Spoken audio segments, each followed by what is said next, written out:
Amigas, amigos, muy buenas noches. Vamos ahora a hacer un recordatorio muy importante, no solo para México, sino por supuesto para Chile y para toda América Latina y para la izquierda mundial.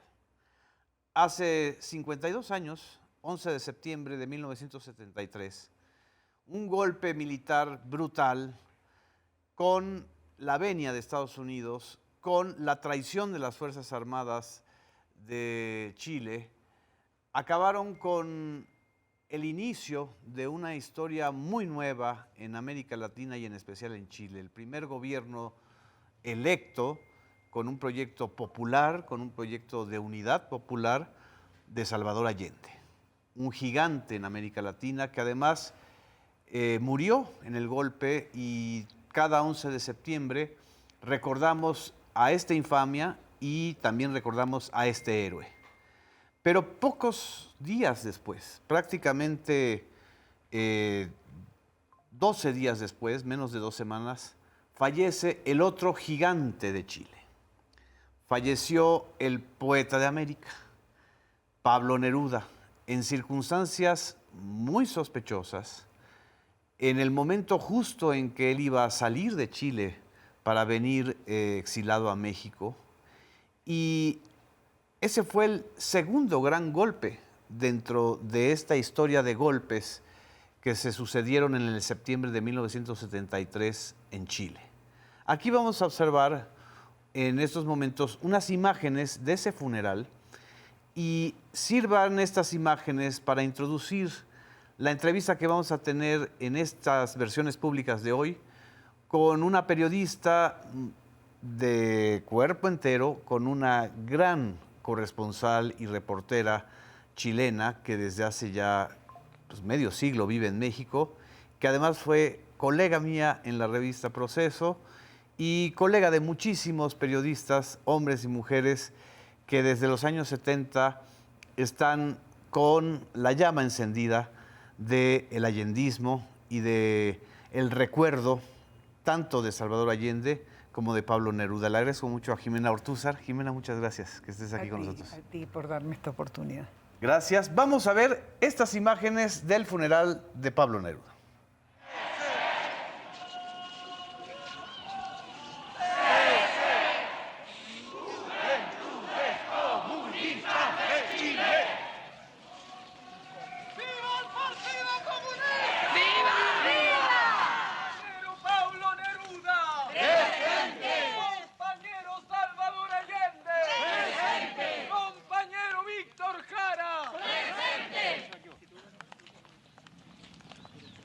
¿Qué tal, querida Jimena?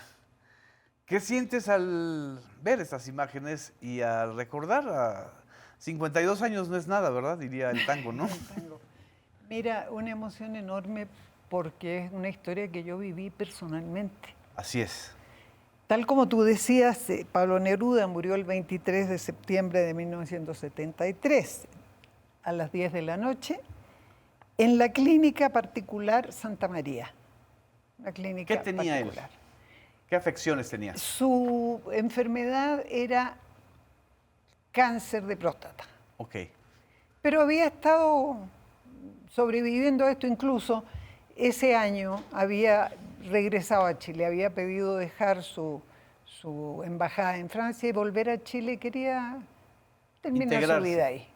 Y terminar su vida ahí. Bueno, entonces, como tú lo señalabas con mucha razón, unos días antes de que sucediera esto, ya después del golpe, se presentó en la casa de Neruda en Isla Negra, que era donde él vivía. Así es.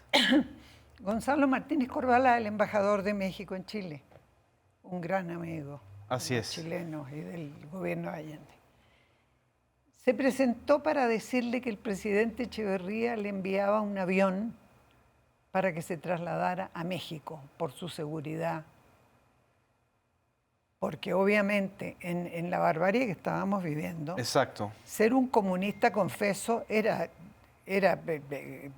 ponerte la cabeza en la guillotina. En la picota, así es. Entonces le hace este ofrecimiento. Neruda dice, déjanos ver qué hacemos. Y él con su esposa, Matilde Urrutia, dicen, sí, lo mejor que podemos hacer es irnos a México, pero déjame que lo mande primero a la clínica porque se está sintiendo mal. Y yo te aviso cuando me vaya a la clínica para que tú ya tramites que llegue el avión que manda el presidente Echeverría. Exactamente. Bueno, entonces... Él ingresa al hospital. Ingresa al hospital, está tratándosele por su problema de cáncer, de próstata, pero el día 23 de septiembre, que habían acordado que fuera al día siguiente el avión a buscarlo. ¿Él iba a salir el 24 de septiembre de Chile? Sí, con su esposa. Habían decidido hacerlo así. El 23 en la noche, Neruda muere. Muere en el hospital. En el hospital. En toque de queda, la viuda se queda ahí toda la noche con la hermana de Neruda en el hospital con el muerto. Y le avisan a Gonzalo Martínez que no pudo ser el traslado a México. Ahora, hacía 12 días que había muerto el presidente Allende en La Moneda. Así es. O sea, era un momento terriblemente duro para Chile. O sea, doble duelo. Claro, doble duelo porque Neruda fue y es muy querido por el pueblo chileno por todo lo que fue su historia, su trayectoria, su consecuencia, bueno. En ese momento, hagamos una historia para los que no conocen, a estos jóvenes que no conocen mucho. Pablo Neruda, en ese instante, en ese momento, en ese año, era el poeta en habla castellana más importante. Así es. Era no solamente un chileno universal, sino un constante crítico del imperialismo norteamericano. Absolutamente, y escribió hasta el final, ¿eh? Exactamente. Escribió hasta el final, ya no poesías, pero escribió los ensayos. Juicio legal que le hizo a Pinochet por la dictadura. Claro, alcanzó a publicar eso. Alcanzó a escribirlo. A escribirlo. Bueno, entonces, como te decía, 12 días después de la muerte del presidente Allende en La Moneda, este hombre va a la clínica Santa María, una clínica particular, y le anuncian en la noche que se ha muerto. Su esposa se queda ahí con él toda la noche, con una hermana de Neruda, porque había toque de queda, no podía salir a la calle. Así es. Ni quería dejarlo solo. Bueno, al día siguiente, en la noche, por los pocos medios que pasaban informaciones, no diciendo el gran poeta, nada más diciendo murió Pablo Neruda. Bueno, se supo. Muy escueto. Claro, porque estaban todas las radios intervenidas, no había canales de televisión, bueno. Estábamos en estado de sitio. Estaban en una dictadura, para los que creen que la dictadura son las locuras que piensan. No, pero tan Salinas dictadura era que esa noche la familia se encarga de avisar que Neruda ya murió. Es la familia, no el Estado, no el gobierno. No. Wow. Se murió Pablo Neruda. Entonces, claro, las pocas radios pinochetistas, pero era un premio Nobel, no Claro. quedaba de otra. Sí, murió Pablo Neruda, punto. Yo escucho esto en la noche en mi casa. Y ahí viene algo que te tengo que contar porque tiene mucho que ver con toda esta historia. Yo trabajaba en ese tiempo en la empresa editora nacional Quimantú, que fue una empresa que abrió Allende en sustitución de una que se llamaba Zigzag, que era transnacional, que publicaba libros comunes y corrientes como cualquier editorial. Pero Allende, por decreto, crea la empresa editora nacional Quimantú, que en idioma mapuche quiere decir sol de la sabiduría. Sol de la sabiduría.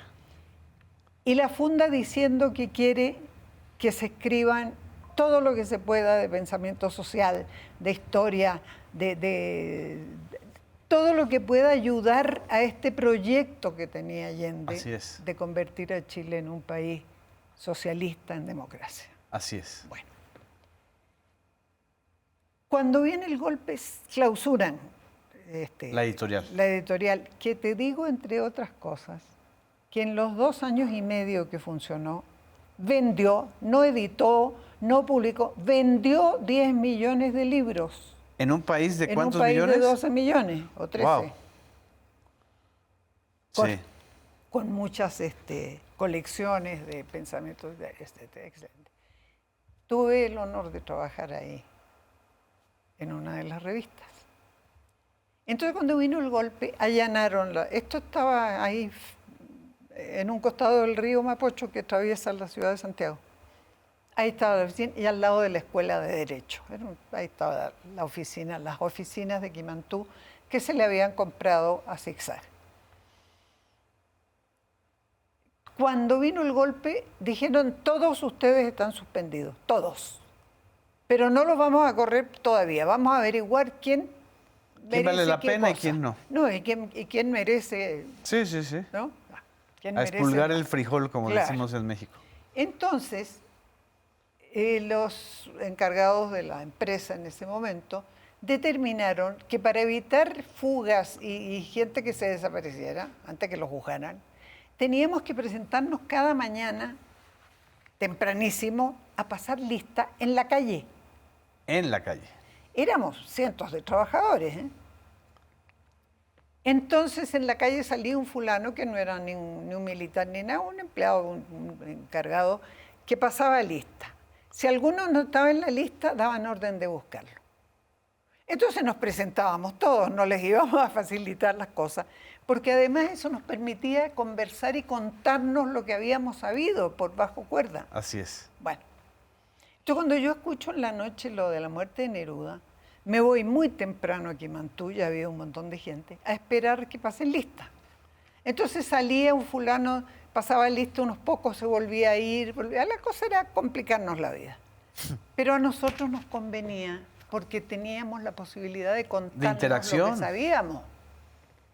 Y no les queríamos facilitar al régimen. Claro, al régimen que nos apresaran. Entonces ese día, el día siguiente de la muerte de Neruda, o sea, el 24, yo me voy muy temprano a Quimantú. Ya había algunos compañeros. Y en eso había una cantidad, digamos, importante de compañeros, pero no estaban todos. Entonces sale un empleado del régimen que está manejando Quimantú, de los que tomó la militares. instalación de la editorial. Claro, entonces sale y dice, voy a pasar esto. Entonces empieza a pasar lista. Avendaño, Acuña. Entonces yo, que si algo nunca he tenido es instinto de conservación, le dije, señor, me permite, mire, yo soy Ortúzar, o sea que mi nombre empieza con O. Porque a veces hacían 5 o 6 nombres, se iban y después volvían a pasar lista para anunciar quién no estaba, para irlo a buscar. Entonces le dije, así que me va a hacer el favor de ponerme presente, aquí tengo testigos, porque yo me quiero ir al velorio de Neruda. Te prometo que la cara del tipo no te la puedo escribir, se puso verde. Como si les hubieras dado una cachetada. Es que no podía entender lo que le estaba pasando. Exacto. Y yo, que te digo, instinto de conservación no he tenido nunca, dije, yo me voy al funeral. ¿Por qué? Porque cerca de Quimantú y cerca del río Mapocho, porque Quimantú estaba a los pies del río Mapocho, a la orilla del río Mapocho, estaba la casa de Neruda en Santiago, que se llamaba La Chascona.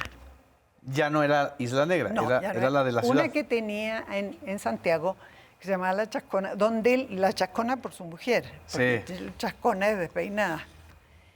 Entonces ahí de vez en cuando se reunía con amigos, o cuando iban a Santiago se quedaban ahí. Entonces yo digo, me voy, y un compañero, otro periodista, dijo, yo también me voy. Y salió detrás mío y nos fuimos caminando, porque estaba a unas 4 o 5 calles. Muy cerca. La casa, sí, muy cerca. ¿Tú sabías que allá iba a estar el cuerpo de Neruda, en esa casa? ¿Alguien te había dicho? No, se rumoraba que la viuda no quería llevárselo a Isla Negra. Exacto. Porque era mucho más engorroso. Entonces, llego, mi querido Genaro, a la puerta de esta casa en La Chascona, que estaba clausurada, cerrada, ellos no estaban, en la ladera final del Cerro San Cristóbal, y llegó junto con la viuda, el ataúd y la hermana de Neruda. Ah, llegan todos al mismo tiempo. Nosotros, Coinciden. 5, sí, llegamos, ella venía de haber podido poner a Neruda en un ataúd, y llegamos juntas a esa casa. Entramos. Esa casa de Neruda, Genaro, tenía en el, no en el patio, antes de la entrada, en un sitio ahí que estaba despejado, había hecho Neruda construir una casa de madera, un cuarto grande de madera, donde guardaba centenares de libros. ¿Como su biblioteca personal? Parte, porque tenía otra en Isla Negra y otra, pero ahí tenía una gran cantidad de libros. Cuando llegamos, encontramos la casa en escombros porque habían estado los militares en la madrugada y quemaron la casa de los libros, el cuarto. No me digas, o sea, y importándoles nada que Pablo Neruda estuviera en el hospital. Pero absolutamente nada, era un enemigo. Wow. Entonces queman esto y con cientos de papel, imagínate cómo empezó ese fuego a expandirse. A expandirse. Entonces esto estaba a unos 4 o 5 metros de la casa. Entonces pasaba por ahí, como esto venía del cerro, una acequia. Sí. Desviaron la acequia y con eso apagaron el fuego, porque dijeron se va a incendiar la casa y no podemos incendiar la casa. Claro. Porque la quieren revisar y eso, para buscar las armas que nunca tuvo Neruda. Bueno, acusaban a Pablo Neruda de tener armas. Pero a todos los que éramos Unidad Popular, todos éramos cabeza de bala y todos éramos... Sí, Pinochet dijo que estaba salvando a la patria porque estaba llena de armas. Y de terroristas comunistas. Entonces, el fuego se apaga, pero queda un barrial que no te platico. Lleno de cenizas, lleno de ejemplares Y como destruidos. había tierra, porque eso era tierra afuera, no estaba con baldosa ni en cemento, estaba sobre la tierra esta Así casita. es. Había un barrial que caminábamos así como podíamos, entramos a la casa y con ayuda llegaron otras 2 o 3 personas más. La gente tenía pavor de ir porque no sabían a quiénes iban a agarrar. Entonces entran con ataúd, el ataúd de Neruda. Y en esa casa, Genaro, todo lleno de pisadas con barro, vidrios quebrados, cortinas desgarradas, muebles tirados. Allanaron la casa. Sí, allanaron la casa y la destrozaron, buscando armas. Porque este comunista tenía que tener armas para tomarse el Qué poder. barbaridad. Bueno, yo realmente de los militares chilenos eso no tengo ninguna buena impresión, así que cualquier idiotez que hayan dicho me parece propia de su mentalidad. Entonces llegó también una hermana de Neruda y se pusieron a ver dónde, sacando escombros, se podía poner el ataúd para velarlo. Entonces yo con este compañero que me había acompañado, que era otro periodista, le dije subamos al 2.º piso, que era la parte de los dormitorios, digamos. Sí. Bueno, lo tengo aquí, Genaro, lo recuerdo como si lo hubiera visto hoy. Los colchones estaban las camas sin ropa, porque como llegaban de vez en cuando, dejaban los colchones ventilándose ahí. Sí. Las pisadas de las botas de los militares con barro, en los colchones. En los colchones. En los colchones. Muebles tirados, la poca ropa que guardaban ahí tirada en el suelo. Bueno, la devastación total. Y en eso vemos eso que fue muy impresionante. Y salgo al pasillo, a un pasillo, y veo un reloj de pared tirado. Lo habían tirado y le habían quebrado los vidrios, qué sé yo.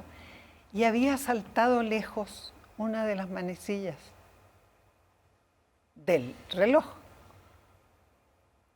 Y ellos se habían ido ya, los militares ya cuando empezó el funeral ya se fueron. Digo, el velorio. Empezó muy de a poco a llegar gente, porque había mucho miedo. Entonces, antes de que pasáramos a esto, esa manecilla del reloj, tú la tomaste. Te cuento, yo la vi ahí y la levanté. Sí. Entonces bajamos, ya estaba empezando a llegar gente al velorio, Estaba Matilde al lado del ataúd mirando a Neruda. Y yo le dije, compañera, encontré esto. ¿Me permite conservarlo? Y Matilde me mira, era una mujer muy de carácter, imponente. me mira, me toma la mano y me la cierra.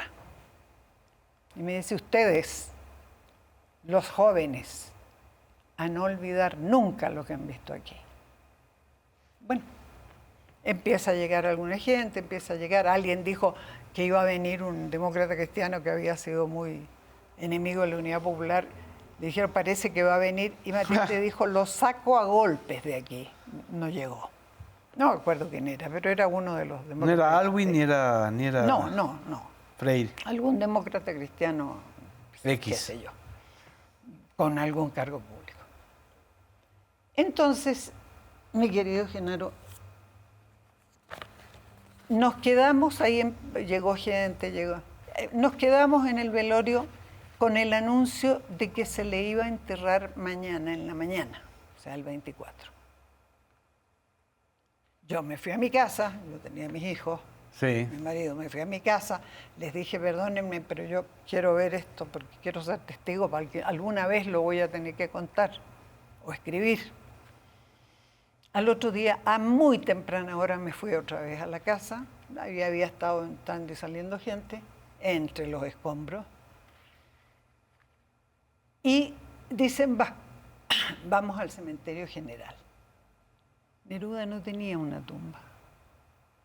No había un lugar donde enterrarlo. Entonces habían conseguido que unos amigos que tenían, no sé cómo se llama acá, en Chile le llamamos mausoleo. Son los mausoleos. Que son para poner 4 o 5 ataúdes para familia. Exacto. Bueno. Criptas. Aquí se les dicen las criptas que tú rentas para poner... Claro, no, esto allá se mandaba a hacer y era tu propiedad. Tú hacías una construcción y con los lugares que tú querías, con los nombres de quienes iban a estar, y eso se mantenía con llave, era una propiedad privada. Sí. Una familia amiga de Neruda y de Matilde les ofreció en el velorio y le dijo, ¿tienen tumba? No tenía tumba, Neruda. Wow.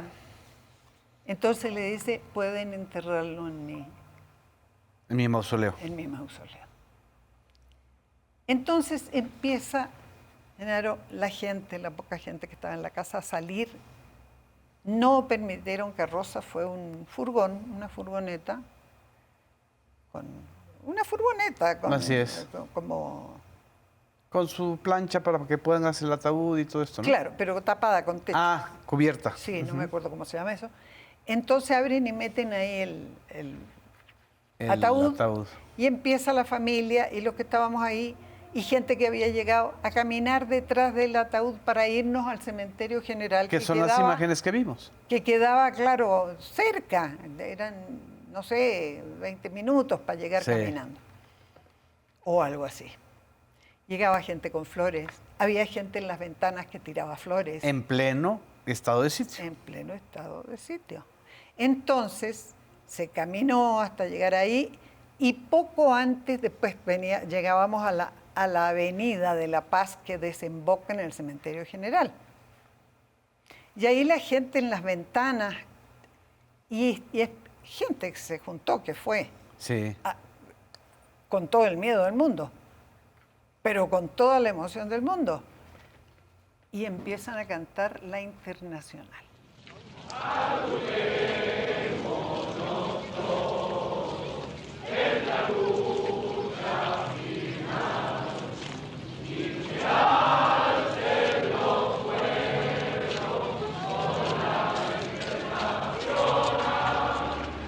¿Qué es lo que estábamos escuchando? ¿Qué es? Como un desafío a Pinochet. Pero absoluto, la Internacional. ¿Y sabes qué? Yo no soy ni he sido comunista, pero yo también canté la Internacional. Sí. Lo hacíamos como un homenaje a Neruda. Así es. Y así llegamos, estábamos rodeados de militares en camiones, en vehículos, con las metralletas y con los fusiles en la mano, con sus cascos. Parecía un país ocupado, una ciudad ocupada. Sí. Pero llegamos caminando y cantando la Internacional con una audacia, la audacia que te da la fuerza, ¿no? Llegamos a la puerta del cementerio, se entró para llevarlo a enterrar y se metieron los militares, más otros que estaban adentro. ¿A dónde se metieron? Al cementerio. Al cementerio. Se pararon encima de estas tumbas que te digo que son como ¿Mausoleos? mausoleos, parados arriba con metralletas y con fusiles. Como si estuvieran preparándose para una revuelta o algo que hubiera... ¡Qué barbaridad! Se llegó al lugar donde se le iba a enterrar, se abrió, se dijeron unas cuantas palabras, se cerró y había que retirarse y empiezan los soldados a bajarse de las tumbas y a perseguir a la gente. Corríamos como enfermos a ver dónde, porque el cementerio tenía distintas puertas. Sí. Para evitar y dispararon, ¿eh? ¿Dispararon? Dispararon. ¿Hubo detenidos? Hubo detenidos, hubo heridos y hubo muertos. ¿Muertos? En el cementerio general. Wow. Esa historia la han borrado y la han... Absolutamente enterrado, literal. Claro. Bueno, pasa esto, ya nos disolvemos, nos vamos. Y te digo, Genaro, que esa fue 12 días después o algo así del golpe, o 14 días después, la primera manifestación pública contra la dictadura. Exactamente. Antes de un mes. Porque hay una cosa, nosotros, la Unidad Popular, estaba constituida principalmente por socialistas, que era el partido de Allende, y comunistas que apoyaron. Así es. Porque Neruda había sido su candidato a la presidencia. Contendió con Allende, ¿no? No. No. Pero él dijo, no, yo renuncio en favor de Allende. Declinó. Claro, Declinó yo no por... sirvo para ser presidente, yo quiero ser escritor. Y le cede los... Y eso fue lo que se llamó la Unidad Popular. Exactamente. Partido Socialista, Partido Comunista, Izquierda Cristiana, o sea, todos los grupos que conformaron la Unidad Popular. El progresismo. Claro. Que estaba disperso y que ese es el gran Claro, logro de Allende, haber hecho Por este frente. eso pudo ganar. Exactamente. Entonces, bueno, fue la primera manifestación pública contra la dictadura después del golpe. Y fue el funeral de Neruda. Así es. Vamos a un corte, Jimena. Claro, con gusto. Vamos a un corte, regresamos. No nos dejen.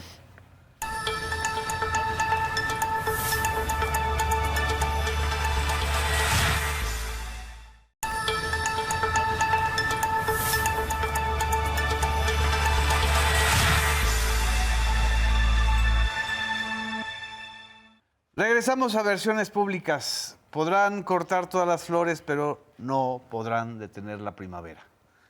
Uno de los versos más conocidos de Pablo Neruda.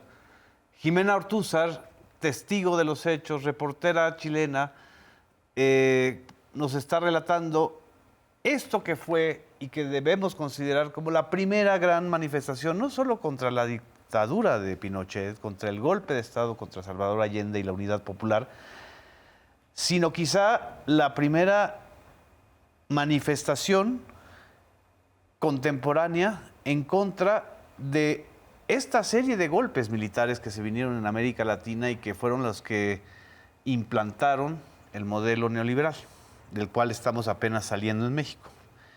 Pero hay alrededor también de la muerte de Neruda, paradójicamente, como lo hay alrededor de la muerte de García Lorca, otro gran poeta, en el momento de la Guerra Civil Española y del golpe de Franco, tan similares Franco y Pinochet, una versión que ha ido ganando, digamos, terreno en la opinión pública, que la muerte de Neruda no fue algo natural, sino que pudo haber sido o envenenamiento o una serie de factores y de negligencias médicas deliberadas. Sí. ¿Cómo podemos retomar esa historia? Mira, el certificado de defunción de Neruda, de la Clínica Santa María, clínica particular, Sí. firmado por un doctor que se apellidaba Vargas Salazar, diagnosticó la causa de muerte como caquexia botulímica, lo que te decía, Así es. que es causada por el cáncer y que produce pérdida grave de peso corporal.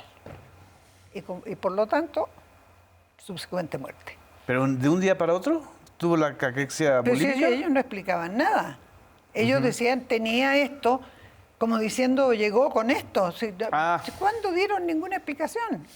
Bueno, pero al momento de morir Neruda pesaba 90 kilos. Así es. ¿Dónde está la bulimia? ¿Cuál pérdida urgente bueno. La clínica entregó 3 distintos certificados de defunción. 3. 3. Firmados por 3 distintos médicos. Una de esas firmas estaba escrita con faltas de ortografía, por lo cual se supone que no era tal médico. Así es. Bueno, en fin. ¿En esos certificados siempre decían que tenía que ver con el cáncer de próstata o eran razones distintas? No, se sabía, él había sido nombrado embajador en Francia por Allende, Sí. pero estuvo un tiempo y 6 meses antes de terminar su mandato, regresó a Chile y le dijo, compañero, ya Estoy enfermo. estoy enfermo, déjeme terminar mi día tranquilo en Isla Negra. ¿Sí? Pero no había tenido, se sabía que tenía cáncer, pero no había tenido estados así. Sí, una decaída física. Claro, El cáncer de próstata es tratable. Tenía molestias y su esposa dijo antes de irnos a México, vamos a la clínica a ver si hay que hacer algo. Bueno. Entonces, Los certificados no estaban estando coincidentes. aquí me acuerdo cuando fue Gonzalo Martínez Corvalar a ofrecerle el avión que le mandaba Echeverría para traérselos a ambos a vivir a México para así es. evitar cualquier cosa, que fue lo que pasó. Así es. Acordaron que así sería una vez saliendo de la clínica, dado de alta. No pudo ser. El régimen Lo impidió. lo impidió. Si no estaría o hubiera estado Neruda en México, exilado como muchísimos argentinos, ¿no? Claro. Chilenos. Y en la calle, por alguna razón, no dispararon, No disparar. pero sí dispararon adentro. En el cementerio sí, en la calle no. Claro. Habían bombardeado la moneda. Era una noticia internacional. Y se ha visto, están las películas. Exacto. Bombardearon la moneda con el presidente adentro. Adentro, así es. Que se quedó hasta el último minuto para defender la democracia. Sí, dijo, yo no me voy de aquí. A mí me sacan muerto, a mí me puso el pueblo aquí, yo me quedo aquí.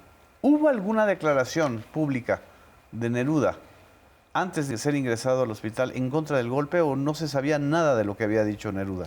Mira, puede que haya dicho cosas, yo no tengo esos datos. Sí. Él parece que no se sentía bien y por eso Matilde lo obligó a ir a la clínica.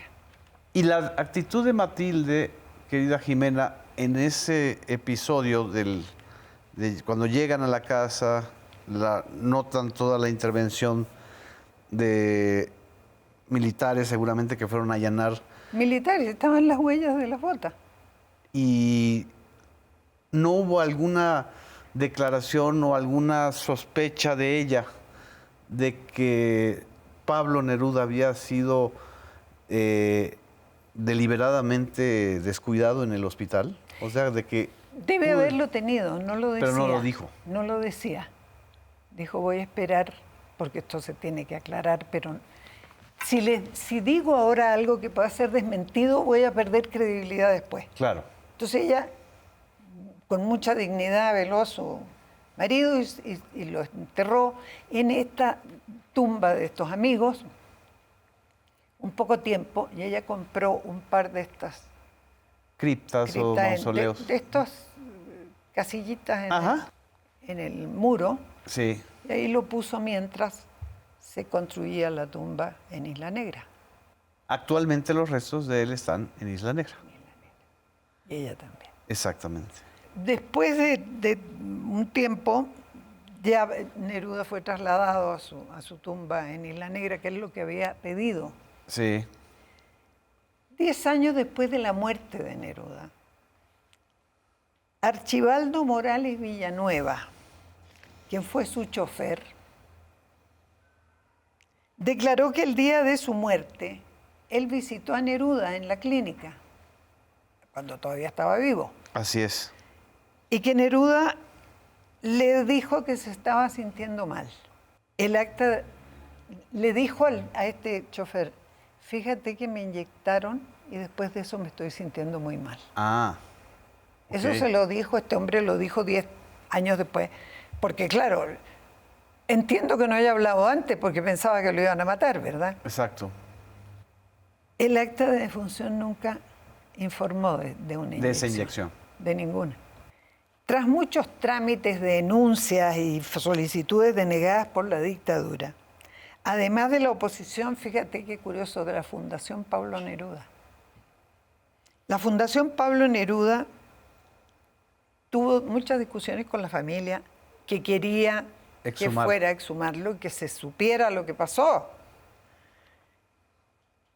Finalmente, hubo un acuerdo entre la Fundación y la familia y el cadáver de Neruda fue exhumado y un panel de peritos examinaron sus restos y encontraron en un molar y en un hueso del esqueleto un medicamento que no tenía por qué estar ahí.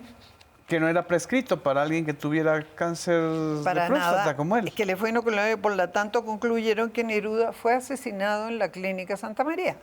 O sea, como una especie de lo que muchas veces pasa en los hospitales, ¿no? Que te infectan alguna bacteria, ¿no? O que a las personas muy delicadas, la septicemia famosa de los hospitales, Sí, ¿no? sí.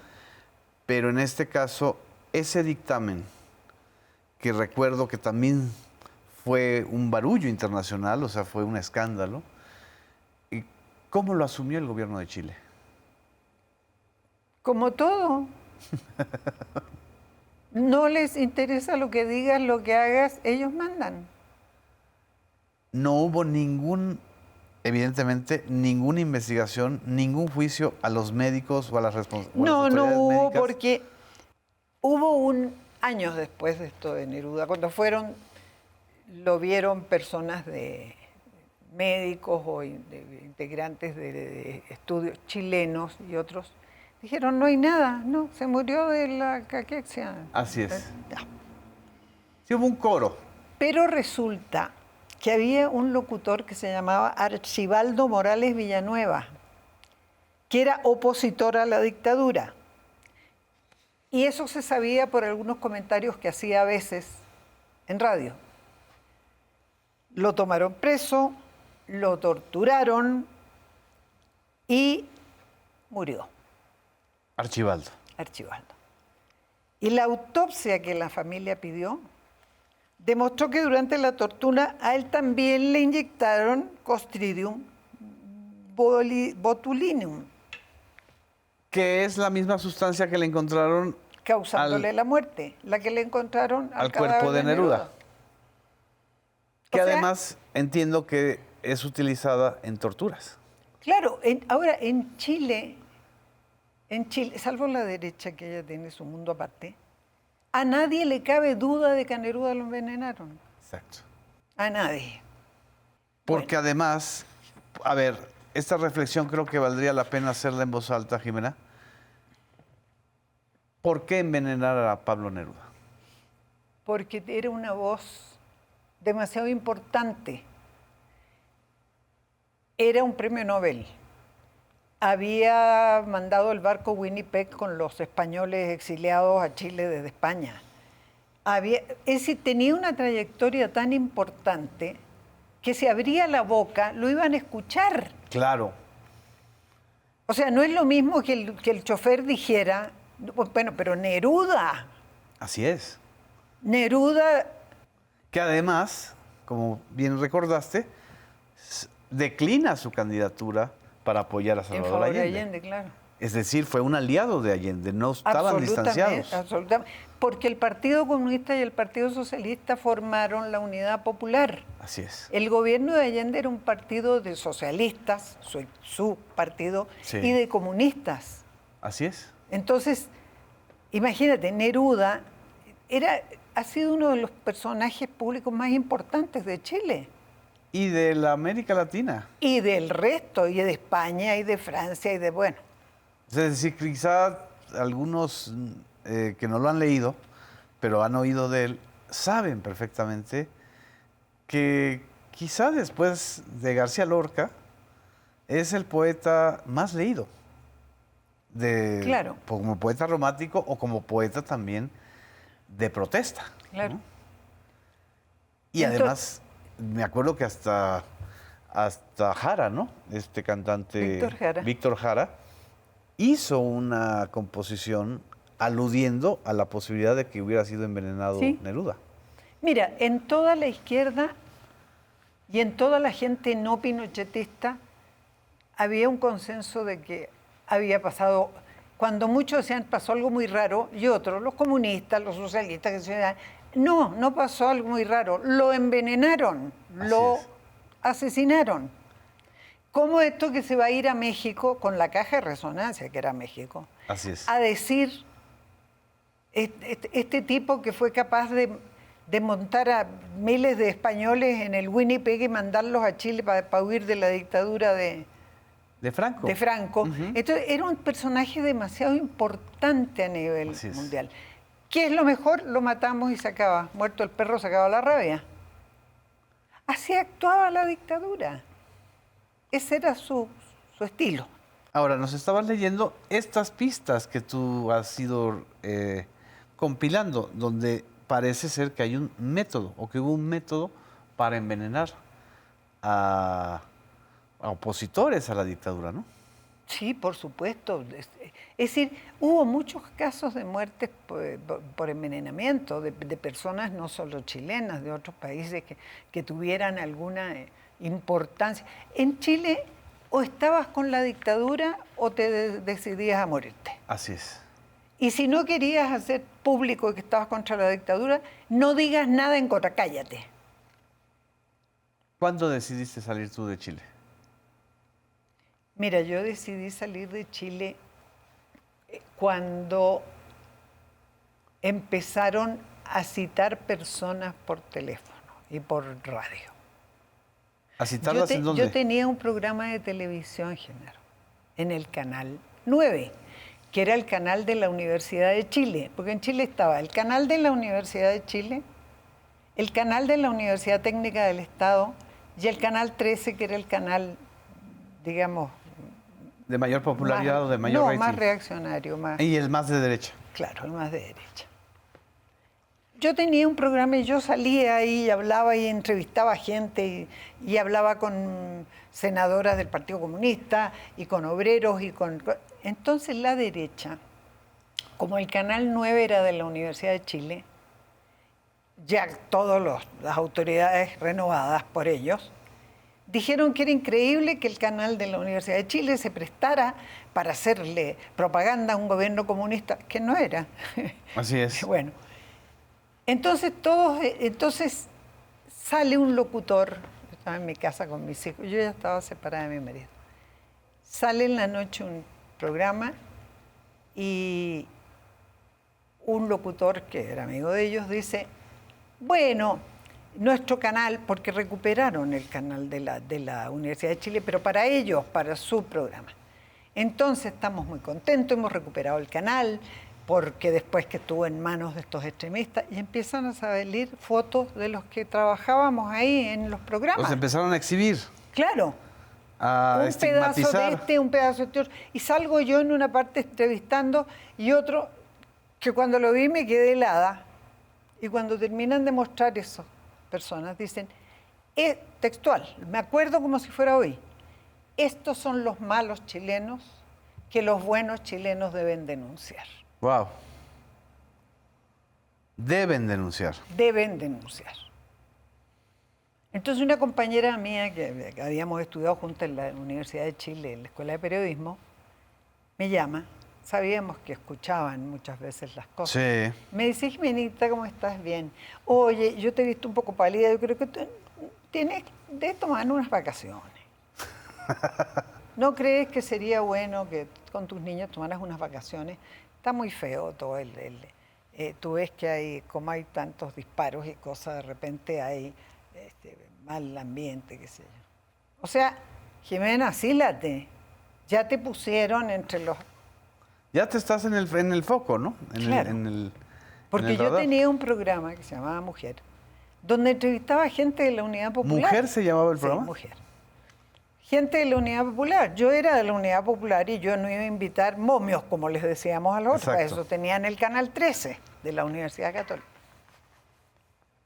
Entonces, yo empecé a averiguar con gente amiga. Mira, yo me iba todos los días donde yo vivía a una calle, en horas de toque de queda, porque siempre había toque de queda. Yo salía y me iba apoyándome en el muro, puerta por puerta, hasta llegar a la que era la casa de Clodomiro Almeida. Ah, el claro. canciller de Allende, en una casa donde estaba su mujer y sus hijos. Esta mujer había estado conmigo en mi programa Mujer.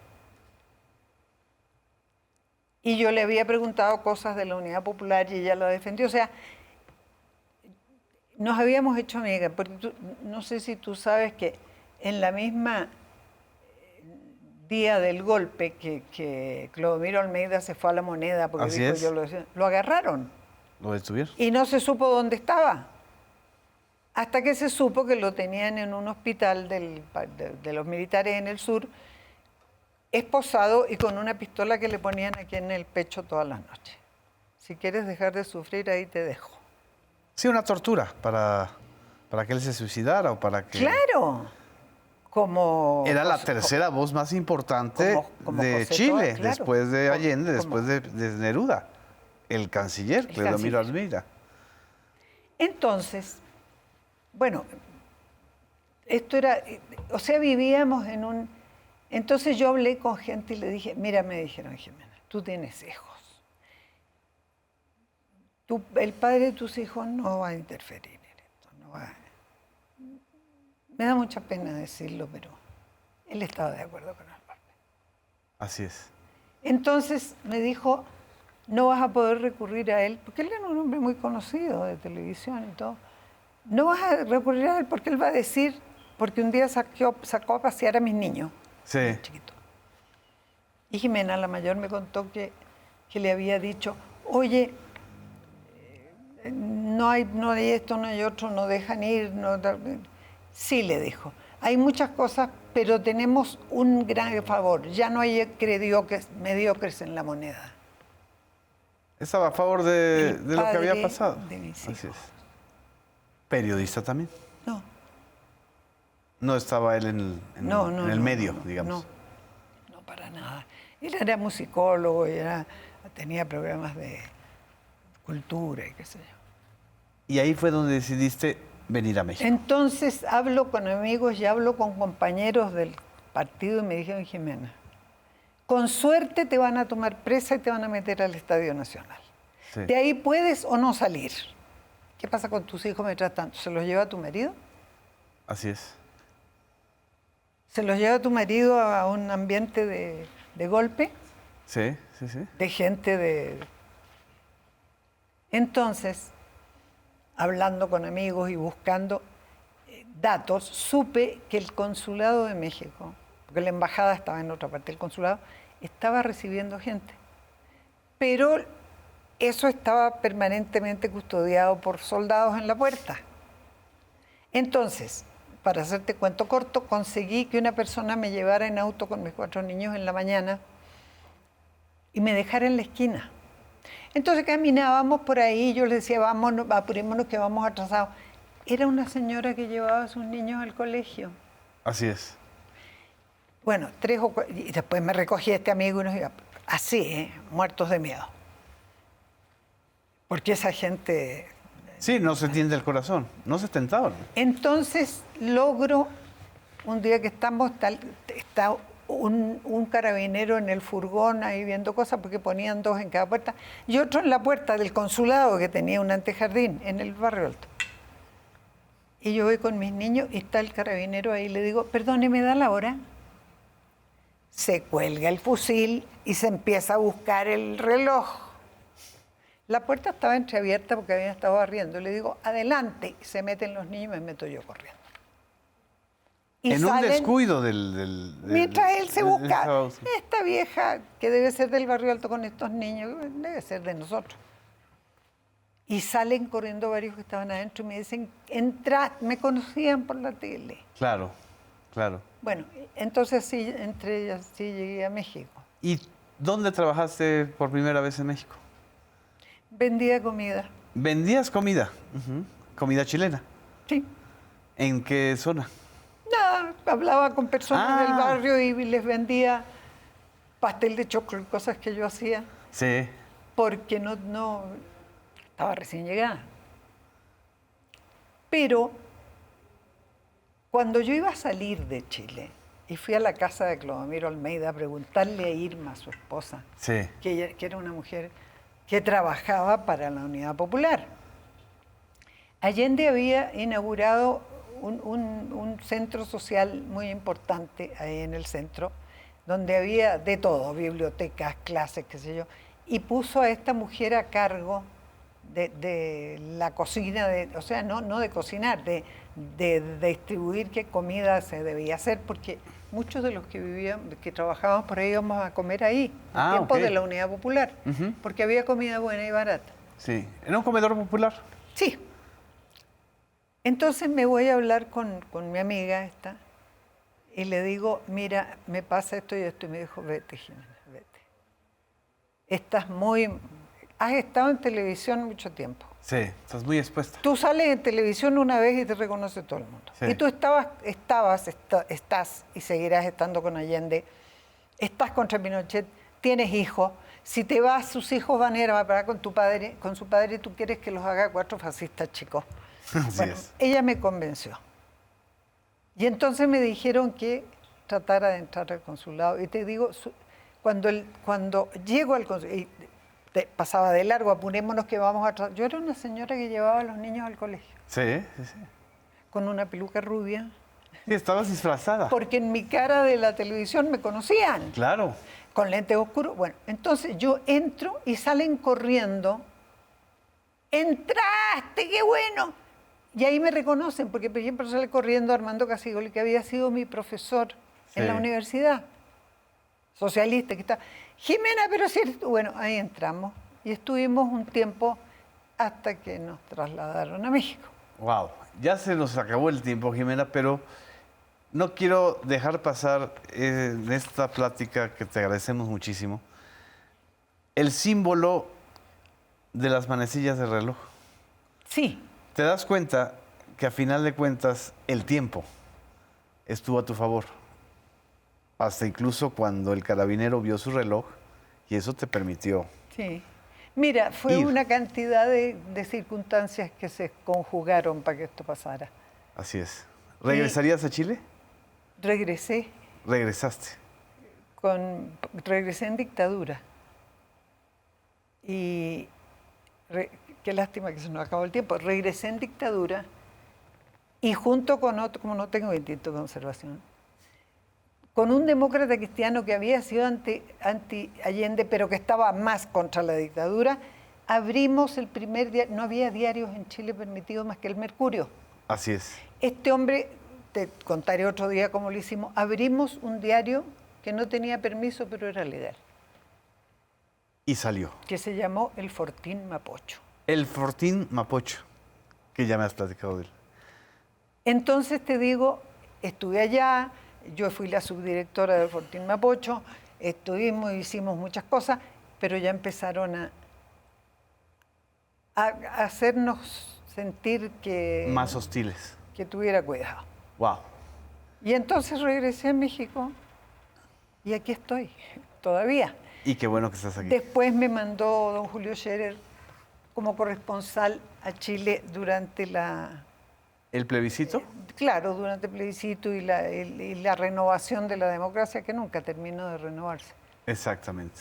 Pero eso es bueno para que nos podamos volver a ver y para que quienes nos están escuchando y nos están viendo compartan esta entrevista y compartan esta historia, porque a final de cuentas Pablo Neruda está vivo. Nos vemos en la próxima emisión de Versiones Públicas. Muchísimas gracias, Ximena. Gracias a todas y a todos ti. ustedes.